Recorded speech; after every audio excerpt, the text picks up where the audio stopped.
Hello students, let's read the question. So the question is choose the incorrect match. बताना इनमें से कौन सा इनकरेक्ट मैच है। First one is carrot, tap root. ये वाला तो करेक्ट है, क्योंकि अगर हम देखें कैरेट की अगर हम बात करें, जनरली टैप रूट का अगर एग्जांपल देखिए, टैप रूट मतलब क्या होता है, जिनमें रेडिकल से क्या फॉर्म होगा, प्राइमरी रूट ऐसे फॉर्म होगा।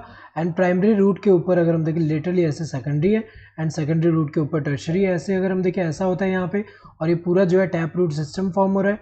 तो अगर हम देखें टैप रूट कैरेट में जो होता है, टैप रूट का मॉडिफिकेशन होता है। यहाँ पे अगर हम देखें कैरेट में अगर हम देखें, टैप रूट का मॉडिफिकेशन है फॉर द पर्पस ऑफ, किस पर्पस के लिए, स्टोरेज ऑफ फूड पर्पस के लिए। तो अगर देखा जाए यहाँ पे अगर हम देखें टैप रूट का मॉडिफिकेशन है, यहाँ जो रूट है वो मॉडिफाई होके ऐसे सॉलिड स्ट्रक्चर फॉर्म करे, जिसके अंदर क्या होगा, फूड स्टोर्ड होगा, फूड स्टोर्ड होगा। तो ये एक तरह का क्या है, टैप रूट का मॉडिफिकेशन है। ये तो सही दिया हुआ है। स्वीट पोटैटो एडवेंटिशियस रूट, ये भी एक तरह से करेक्ट है, क्योंकि स्वीट पोटैटो की अगर हम बात करें, इसमें क्या होता है कि एडवेंटिशियस रूट अगर हम देखें, जो एडवेंटिशियस रूट है वो मॉडिफाई होकर ऐसे इरेगुलर स्वॉलन स्ट्रक्चर फॉर्म कर रहा है, and for the purpose of storage of food. तो ये कैसा है, इसको हम बोलते हैं ट्यूबरस। ये कैसा है, ट्यूबरस एडवेंटिशियस रूट है। और ये हमें पता है कि एडवेंटिशियस रूट क्यों बोल रहे हैं, क्योंकि रेडिकल से फॉर्म नहीं हो रहा। रेडिकल के अलावा किसी और पार्ट ऑफ प्लांट से अगर रूट अराइज होगा, उसको हम क्या बोलते हैं, उसको एडवेंटिशियस रूट बोलते हैं। तो ये अगर हम देखें एडवेंटिशियस रूट का मॉडिफिकेशन है for the purpose of storage of food, जो कि स्वीट पोटैटो में होता है। तो ये तो सही है। देन ये इसका एग्जाम्पल है, सो ये तो सही है। नेक्स्ट शुगर केन स्टिल्ट रूट, ये भी सही है एक तरह से। शुगर केन में अगर हम देखें, शुगर केन जो होगा, यहाँ पे शुगर केन में जो स्टेम में लोअर नोड से ऐसे अराइज होते हैं, क्या यहाँ पे जो रूट्स अराइज हो रहे हैं, तो हमें पता है रेडिकल से नहीं फॉर्म हो रहा है, रेडिकल के अलावा किसी और पार्ट से फॉर्म होगा, तो एडवेंटिशियस रूट है।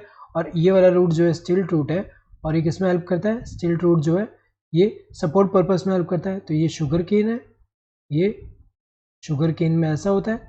देन ये वाला कौन सा है, sweet potato, sweet potato. And ये वाला कौन सा है, कैरेट। तो अगर देखा जाए तीनों तो सही मैच दिया हुआ है।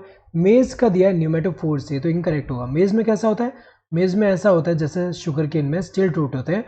यहाँ न्यूमेटोफोर्स की अगर हम बात करें, न्यूमेटोफोर्स कहाँ होते हैं, ये अगर हम देखें जैसे राइजोफोरा है, राइजोफोरा स्वैम्पी एरिया में ग्रो करता है। वहाँ पे क्या होता है, वहाँ पे स्वैम्पी एरिया में अंदर जो है, यहाँ पे क्या होता है, रूट्स को प्रॉपर अमाउंट में यहाँ पे ऑक्सीजन नहीं मिल पा रहा है। तो यहाँ पे अगर हम देखें इनका मॉडिफिकेशन होता है कि ये जो है ऐसे रूट्स ऐसे वर्टिकली अपवर्ड ऐसे ग्रो कर रहे हैं, और ये जो होते हैं इनमें पोर्स होते हैं, और इससे ऑक्सीजन वो ले पाता है यहाँ पे। तो अगर देखा जाए इसको न्यूमेटोफोर बोलते हैं, इसको हम क्या बोलते हैं, न्यूमेटोफोर। और ये जो न्यूमेटोफोर है किसके लिए होता है, it is for the purpose of, यहाँ पे एक तरह से टैप रूट का मॉडिफिकेशन है for the purpose of respiration. तो अगर देखा जाए मेज में न्यूमेटोफोर तो नहीं है, सो इनकरेक्ट मैच कौन सा, this fourth one. So correct answer would be this fourth one. Hope you understood the question. Thank you and all the best.